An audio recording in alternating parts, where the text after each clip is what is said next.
I think the most surprising thing that I encountered when I got to college was really just how little I knew about myself, in particular to my academics. What I think was really good about UChicago was that it exposed me to a lot of things, but the problem with that was I sort of learned that there's like 50 different things I want to do.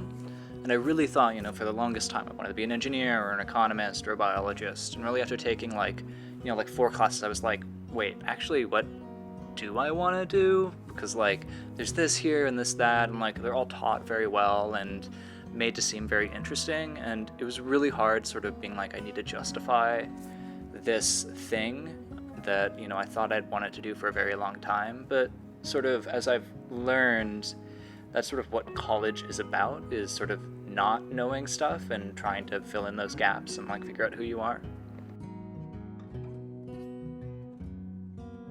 I think the hardest thing about my transition to college was my actual transition. I'm a transgender woman, and for the longest time I had this very, very, considered every option, or at least I thought I had, and all of these things. And when I got to college, I was exposed to so many different perspectives of who you can be and how to be happy and all these things, and all of this just came shattering down, and I was like, do I really know myself? And it was very, very hard to come up with sort of answers to those questions for a long time, and it really, really was hard.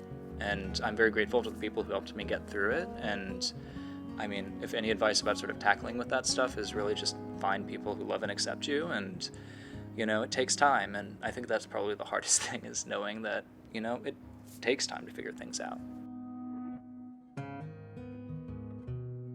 I think the thing that was really easy was just getting involved with things. Like every club here, particularly during fall quarter, but also around the year, is very, very happy to get people involved at whatever level. There were a lot of things where I'm just like, I need to focus my whole life on like theater things, or I need to focus my life on farming things, and most clubs are very, very good about letting you, multitask and double dip in a bunch of clubs, and there's really no hard feelings if you drop out of a club. I dropped out of like 7 my first quarter, and I've still joined like 2 every year since coming here. I mean, and now I'm in leadership in ones I joined last year, and it's really, really fun.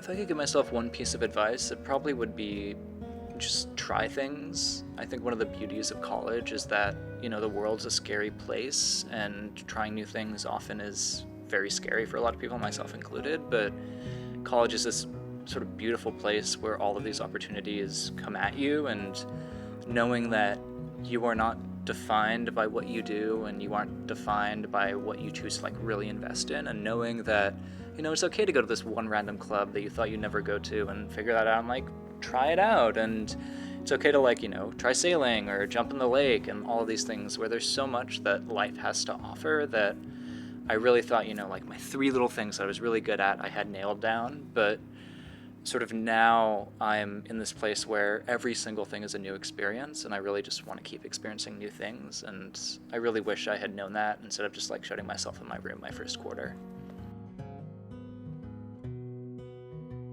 I think the thing that probably helped me the most was actually office hours with professors. Was very lucky to have a lot of good professors and TAs my first quarter who were just genuinely good people. And so really being able to just like go into office hours, and first of all, if I was struggling in class, they'd be very good about helping me. And then also just having somebody who'd been through the same stuff I had. And even if some things aren't working out, there's somebody you can reach out to normally who's been through the same thing, and you can hopefully find community or some sort of mentor to guide you through it.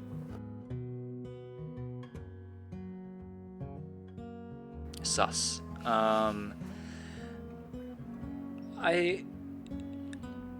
It's real. I mean, sort of every day I look at like a different like email of like the college celebrating, some undergraduate who solved world hunger or something like that, and it's very difficult to sort of envision, myself being in that place, or like feeling like, oh, I can only aspire to be that. And I think that's very hard to deal with, and something that UChicago is very bad about dealing with is we're expected as undergraduates to sort of have our things figured out and like solve the world's problems because we're UChicago students and all these things.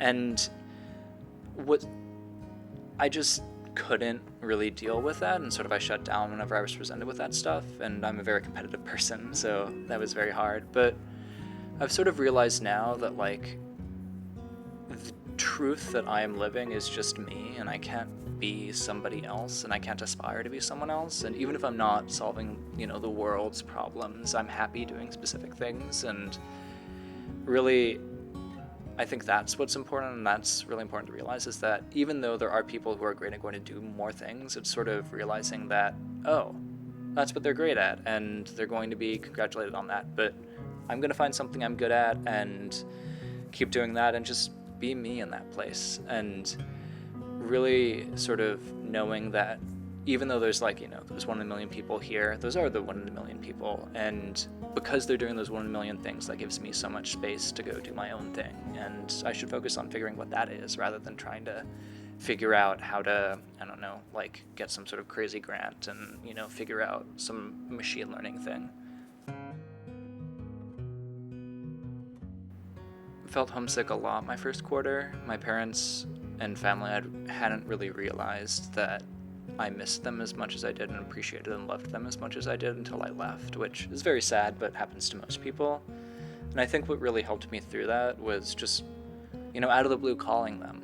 My parents love me and always will be happy to hear a phone call from me and my siblings too, and sort of knowing that they can be my support network even though I left, and sort of realizing that they're going to be here, which I know isn't true for most people, but I think one of the beauties of the digital age is that, I can hop in a Zoom call and schedule something with my mom and watch some, dumb TV show with her, or, call my dad and talk about the latest pandemic, and sort of, I don't know, really knowing that even though there's been a lot of things that the digital age has been bad for us, there is sort of this availability of connection, and really appreciating to know that I can be connected to them and trying to be connected to them to the extent that I can through online environments, but also knowing that there are these moments and these interactions that I will never have through a screen, and sort of learning to appreciate those. And that really helped me cherish when I was home for breaks, and really trying to make those work,